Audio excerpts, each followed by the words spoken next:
Welcome back to the Bible Forum. I'm Warren Sprouse. We're here. It's June 25th, 2017, and we're looking at life from a biblical perspective. You want to live longer? The recommendation would be to stay out of Oregon. Yeah, the state of Oregon.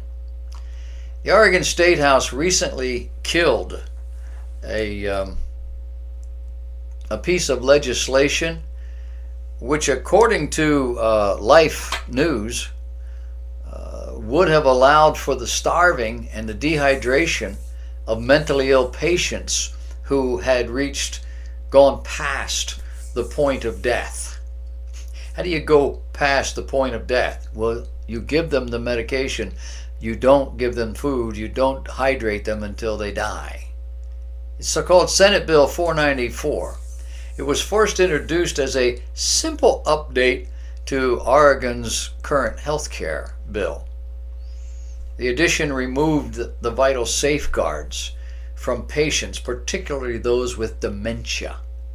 And after being effectively struck down by the House Judiciary Committee, the pro-life group Oregon Right to Life issued this statement, quote, "We are so thankful to our pro-life Oregon centers who stood so strongly against Senate Bill 494 and gave momentum to the opposition, which our pro-life House representatives then used to help send Senate Bill 494 to a dead end.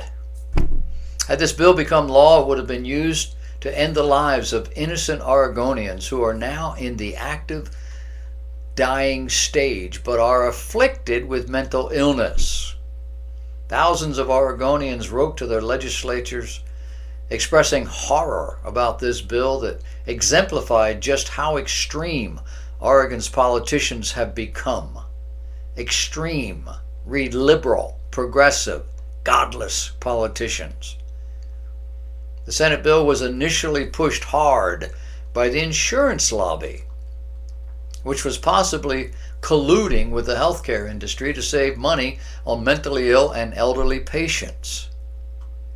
Now you need to understand this sort of legislation is not dead.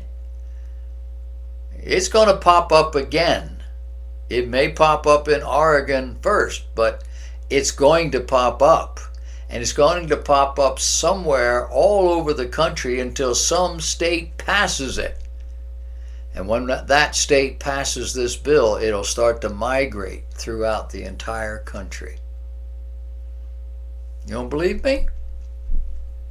Which moral code is universally held by all Americans? And where does this code of ethic come from?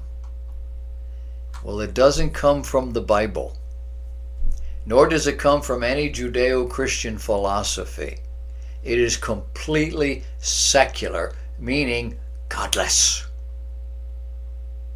Now, on the other hand, if you're one of those people who would like to do what you can in order to extend life for as long as possible, or as long as it's at least feasible, there's a new study out that claims church attendance might be for you.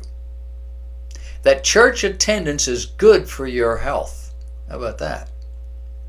The study demonstrates that those who attend services experience less stress and enjoy longer lives. It comes from Vanderbilt University professor and Baptist minister Marino Bruce, who spearheaded the study alongside Keith Norris, a professor at the David Geffen School of Medicine at UCLA.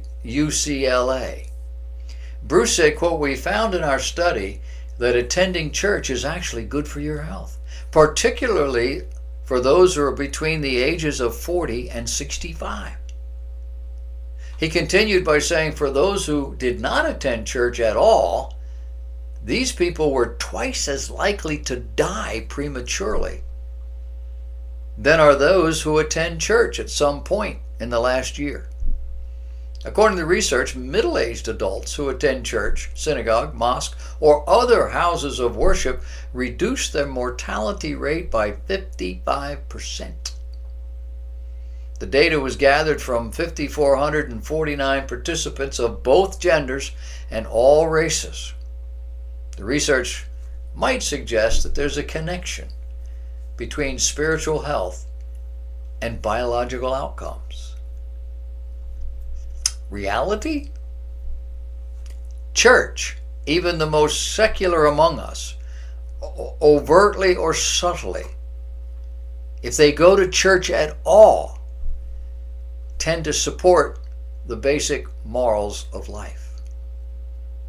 These are people who are less likely to drink alcoholic beverages as entertainment, less likely to participate in dangerous or physically destructive behaviors, less likely to ramp up their emotions over things which create stress and or physical damage.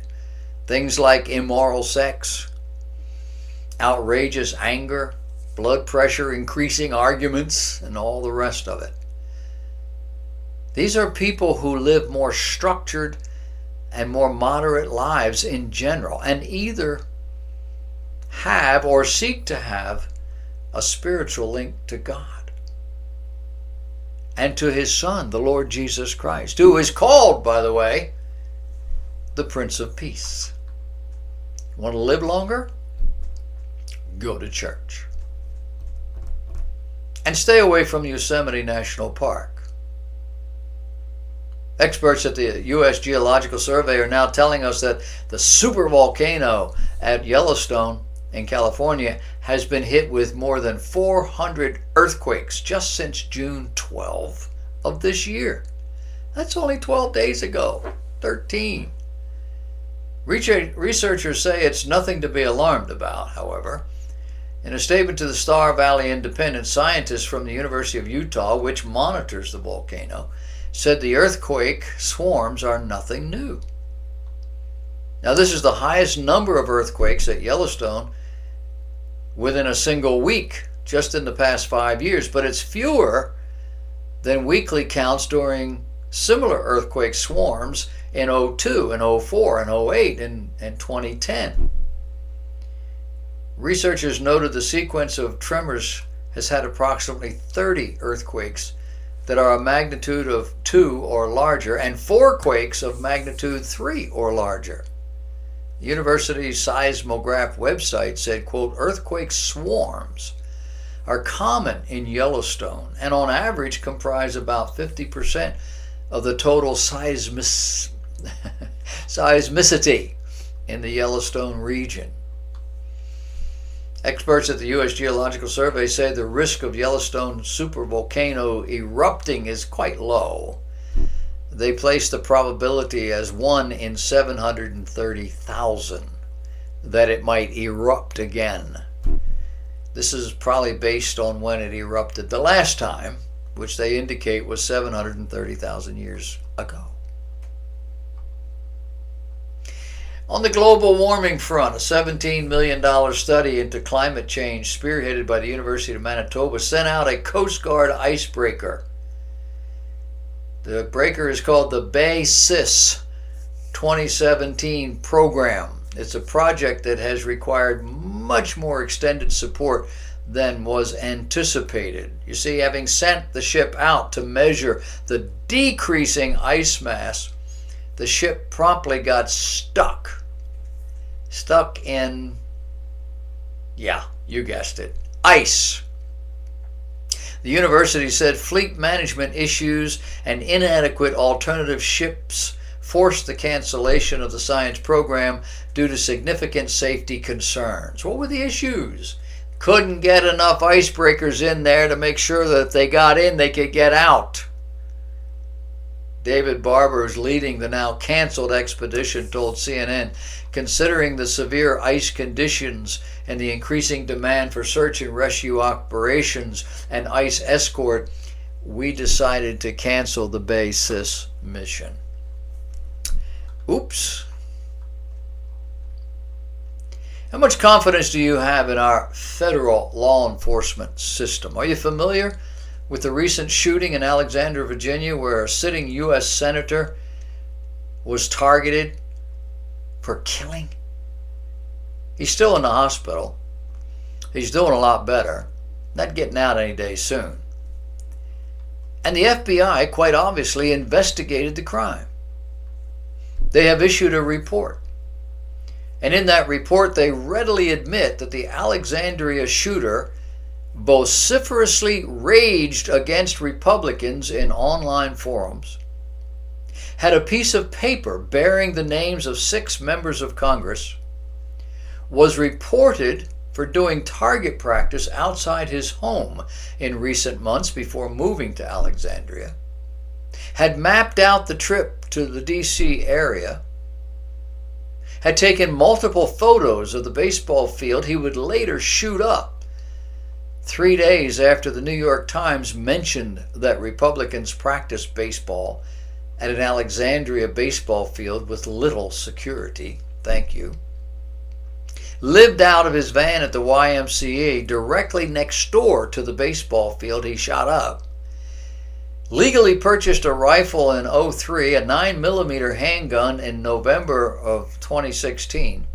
Modified the rifle at some point to accept a detachable magazine and replaced the original stock with a folding stock. The detachable magazine means you get more. Rented a storage facility to hide hundreds of rounds of ammunition and additional rifle components. Asked, quote, "Is this the Republican or Democrat baseball team?" before firing on the Republicans. Ran a Google search for information on the 2017 Republican convention hours before the shooting, and took photos at high-profile Washington locations, including the East Front Plaza of the Capitol building and the Dirksen Senate office. They go on to say, "We know from other reporting that the list was of 6 Republican Freedom Caucus members, including Representative Mo Brooks, who was present at the practice." So, what does the FBI decide all of this information means? Well, the takeaway of the briefing was characterized well by the Associated Press headline. The headline read, "FBI, gunman who shot congressman had no target in mind." The Associated Press is reporting that the FBI believes the gunman had no concrete plan to inflict violence against Republicans, had not yet clarified who, if anyone, he planned to target or why. Believes he may have just happened upon the baseball game the morning of June 14th and that the attack appeared spontaneous. Yeah, he saw people, he shot. Are unclear of the context of Hodgkinson's note with 6 names of members of Congress. Does not believe that photographs of the baseball field or other sites represented surveillance of intended targets, and painted a picture of this down on a luck man with few future prospects. So there you have it. Who are you going to believe? The FBI or your own lying ears and eyes? Can you say former FBI Director Comey was our boss and we liked him a lot?